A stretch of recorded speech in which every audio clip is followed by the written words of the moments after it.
Please subscribe and you can download this code from description below. Title: How to safely convert an integer as string to an int in Python. Introduction.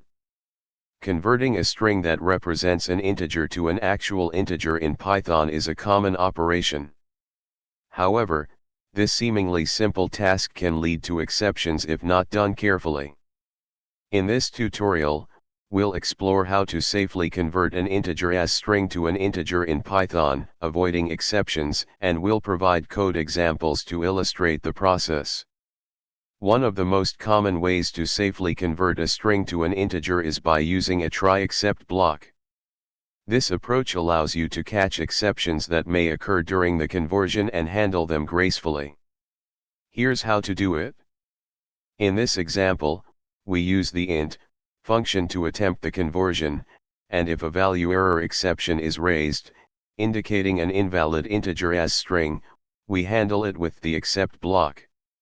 Another way to safely convert a string to an integer is by first checking if the string consists of only digits using the integerasstring method. If it contains non-digit characters, you can avoid the conversion. Here's an example. In this code, we use the integerasstring method to check if the string contains only digits. If it does, we proceed with the conversion. Otherwise, we print an error message. You can also use regular expressions to validate and extract integers from strings. This approach provides more control over the format of the integer as string. Here's an example. In this example, we use the rematch function to check if the string matches the specified regular expression pattern for integers.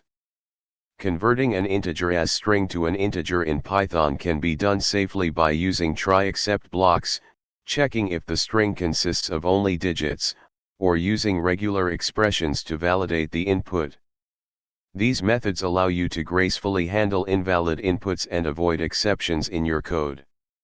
Choose the method that best suits your specific use case and coding style. ChatGPT.